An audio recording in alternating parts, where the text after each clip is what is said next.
Inaction by the authorities, a blind eye to children's pleas, failure to prosecute, a rush to cover up, all this was happening in the heartland state of Nebraska.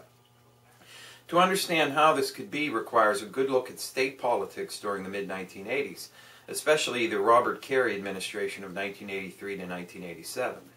Early in the decade, the signs went up, billboard size, with flashing neon lights that Nebraska was now, more than ever, a quote-unquote wide-open state, to use the terminology of the organized, crime-controlled political machines in various parts of the United States during the 1920s and 1930s.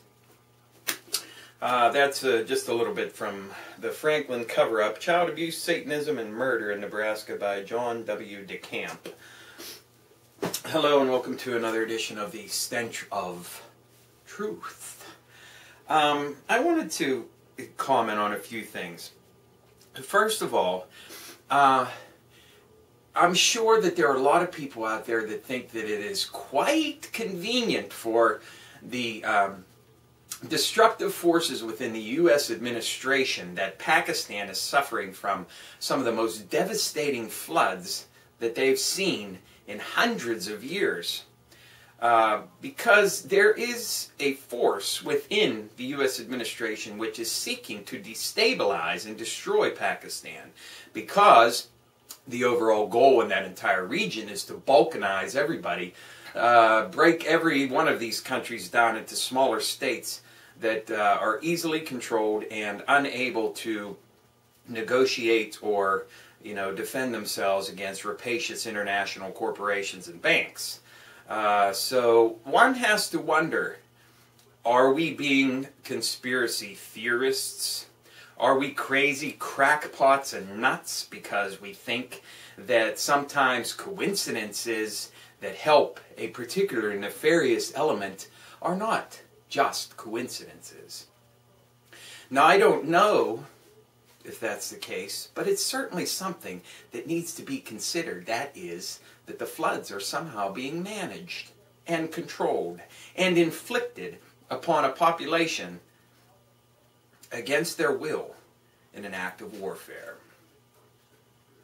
The same could be said for the fires in Russia, which have devastated a large portion of their wheat harvest and have threatened Moscow as well as Chernobyl, which brings that back into the news after so many years.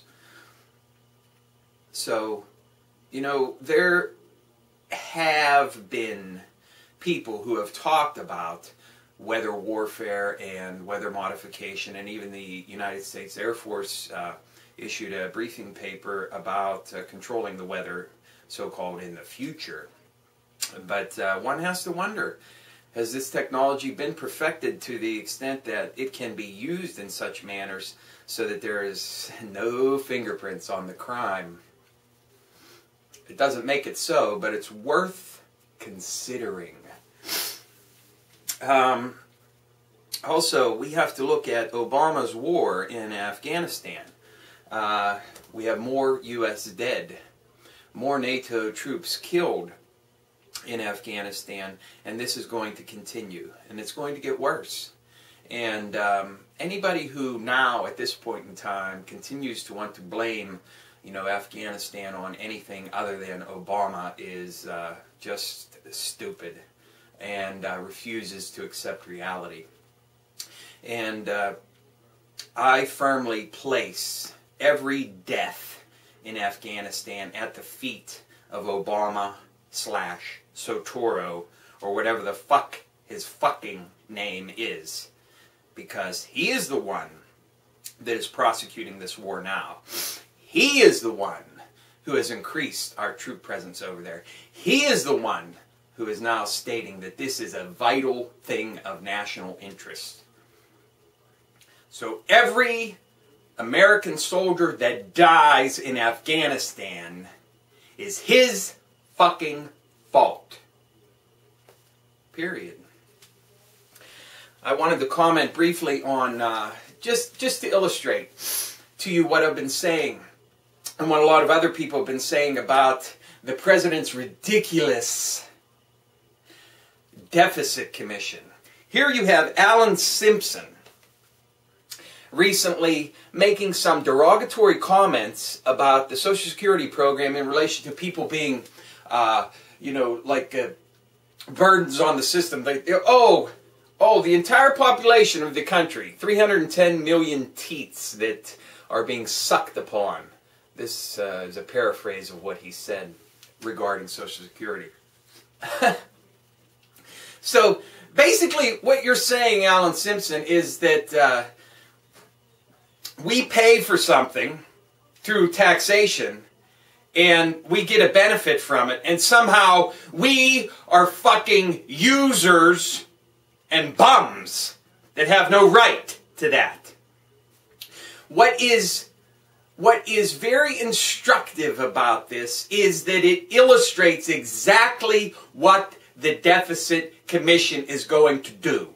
It is going to focus on the so-called entitlement programs, most notably fucking Social Security, and it's going to seek to eviscerate it and put every senior and everybody else on Social Security programs out in the fucking street like a fucking dog. If you had any doubts about it before, let it not be a doubt any longer.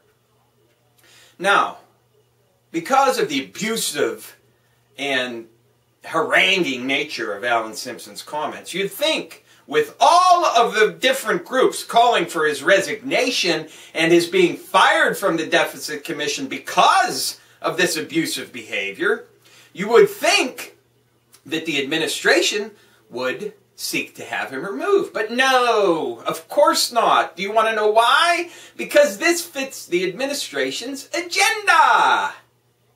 Of course.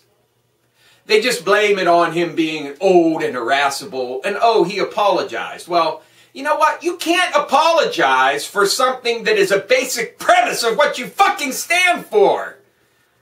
You still believe it, and you're still going to throw the elderly under the fucking bus to satisfy your stupid, ridiculous Deficit Commission bullshit. And yet, he still remains, and the end result will still be the same. I want to briefly comment upon my tattoos yet again, because I've received a few comments about it. Excuse me. All of my tattoos are Egyptian.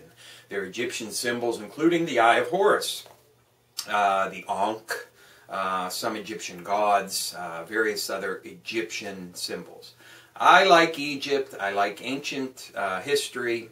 I like the mystery of Egyptian civilization and how they were able to build all the incredible structures that they were able to build. And just because secret societies and occultists, take over a symbol or attempt to take over a symbol for their own nefarious purposes doesn't mean that anybody who likes those symbols or uses those symbols automatically is a member of any secret societies, occult, or anything like that.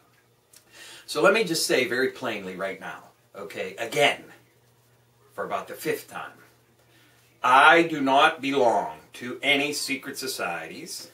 I am not a member of any occult society. I do not delve into the occult. I do not use any of these symbols other than, as I have stated, that they are a way for me to express my interest in ancient Egyptian history, mythology, and the great wonders of their technology in the past. And they have no other significance whatsoever. Any groups that co-opt those symbols, that's on them. I have nothing to do with them. So that's the explanation for my tattoos. Now finally I want to talk about a video that I saw on YouTube which showed, I think it was from C-SPAN, which showed that the Senate was trying to push forward for a vote giving subpoena powers to the BP Environmental Disaster Commission so that they can subpoena people to give testimony. And in the Senate, the Republicans in the Senate have repeatedly blocked the furtherance of the bill in the Senate. Now, you know, this is political theater at its finest. We saw it with the 9/11 aid workers bill, where, you know, the Democrats chose to have a, you know, require a 2/3 majority, knowing full well that they wouldn't get it. And in this case, I'm sure there are procedural votes that the Democrats could do to force this issue, but they choose not to do so because it is political theater. It's nothing but a sham. You understand that it's designed to provoke an emotional reaction in people who have a vested interest in the particular outcome of whatever.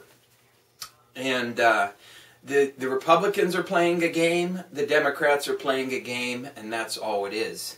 It's a game that's being played. It's designed to manipulate your emotional reactions to cause you to become angry and then to fly off the handle and do stupid things without thinking about it. Just realize that we're looking at a game here, folks. We're looking at a game that is designed to pull a reaction out of you without thinking, without using your mind, your intellect. And that's what I've been trying to tell you all along. Being angry is great because it's a great motivator, but you can't let anger just completely take over yourself and force you into taking actions that you would not otherwise do if you took a few minutes to think about the fucking outcomes. So don't let them control your behavior. It is nothing but theater. They might as well be making a film, because that's all it amounts to. That's all it amounts to. It's a film.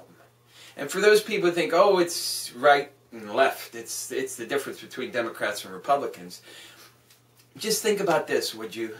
Okay? Just like with the 9/11 first responders bill, if the Democrats really wanted that bill and really cared about the people like some people think they still do or ever did, then they wouldn't have required a 2/3 majority to pass that bill. The same thing could be said here with the subpoena powers for the BP Environmental Disaster Commission. If the Democrats really wanted to push this bill forward and get the subpoena powers passed, do you think because they have the majority in the Senate, is there some procedural vote that they could do? Something, some way that they could pass this and force it for a vote? Of course. Of course, but they don't. And you know why? Because all of them, every single one of them work for the same master. And it's not you. Thank you. Good day.